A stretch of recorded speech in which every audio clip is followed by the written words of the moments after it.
Tried low FODMAP and still drowning in IBS symptoms? Watch this video to learn why that's happening and what's missing to get you better. For the most helpful information you'll find about IBS online, subscribe to my channel and hit the bell to be notified when I post a new video every Friday. If low FODMAP or any other diet isn't taming your IBS, by the end of this video you'll have a more effective way of busting your IBS for good. I'm Wendy Leung, holistic health and happiness coach, licensed acupuncturist, and powerhouse IBS conqueror, and I've been just as confused as you are about IBS and food.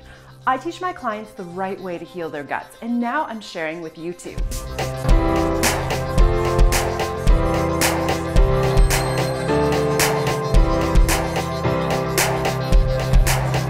I'm continuing my series on IBS therapies, and today we're talking about one that you've probably heard of, the low FODMAP diet. The low FODMAP diet is the most commonly talked about therapy for IBS, and it's the one that most healthcare practitioners will tell you to follow. FODMAP stands for fermentable, oligosaccharide, disaccharide, monosaccharide, and polyols. These are essentially types of carbs that some people have a hard time digesting. There's a FODMAP food database that's updated by Monash University, and some of the common foods to avoid include some dairy, legumes, wheat-based breads, processed sugar, cruciferous veggies, and some meats. There's also a list of low FODMAP foods that are deemed safe to eat from an IBS low FODMAP diet perspective. Part of the challenge in trying to follow the low FODMAP diet is that it's just a list of foods. People often tell me that they're handed this list at their medical office with no other guidance to help them through it. Without a specific system to follow, you can often feel lost and give up because it's too confusing to track on your own. Has the low FODMAP diet worked for you?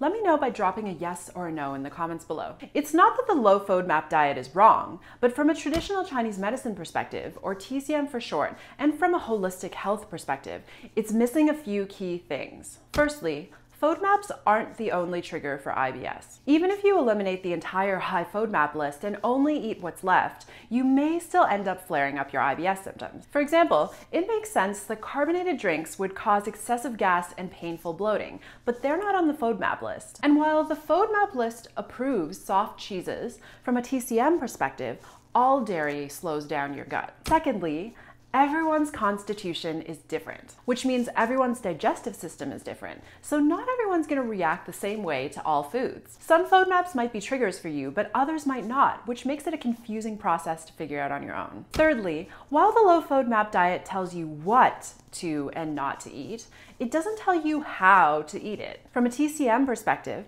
how you prepare your foods is just as important as what you're eating.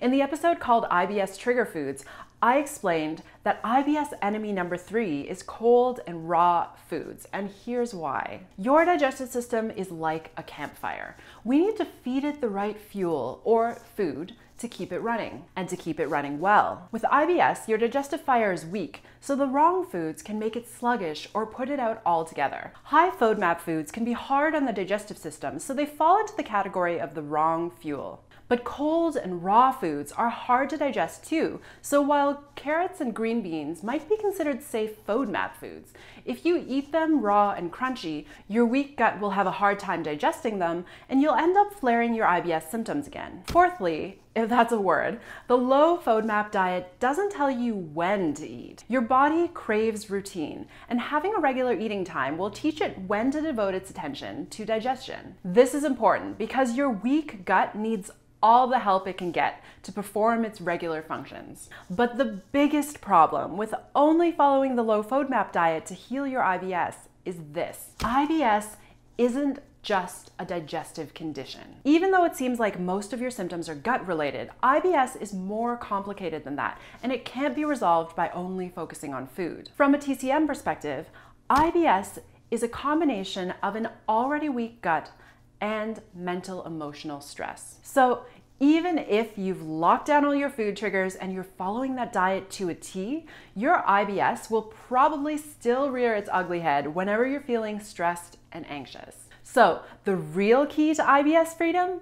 A therapy that includes nutrition, intuitive healing, stress management, and positive emotional resilience. If all of that sounds too overwhelming and impossible to do on your own, I totally hear you, but I'm super excited to share with you that I've recently launched a self-study version of my Conquer IBS Reignite Your Life program, which will guide you step by step from right where you are right now all the way to IBS free. And if you happen to be watching this episode while it's brand new and fresh, you might be able to catch the early bird and launch prices that include some live bonus support from me too. Make sure you check it out. The link is in the description box below. And to get some extra TCM friendly advice to help reboot your gut, make sure that you sign up for my newsletter and I will send you a mini recipe booklet right into your inbox. The link for that is below too. If you like this video, let me know by liking it below, drop a comment with the word helpful, and let me know what your biggest aha moment was. And also make sure that you share this with all of your fellow IBS conquerors, because we want to make sure that we spread the word that IBS is not a forever thing, and so I can help you guys beat this together. I have so much more to share with you about all things IBS, so make sure that you subscribe to my channel and that you hit that bell so that you're getting those notifications every Friday when a new video is posted.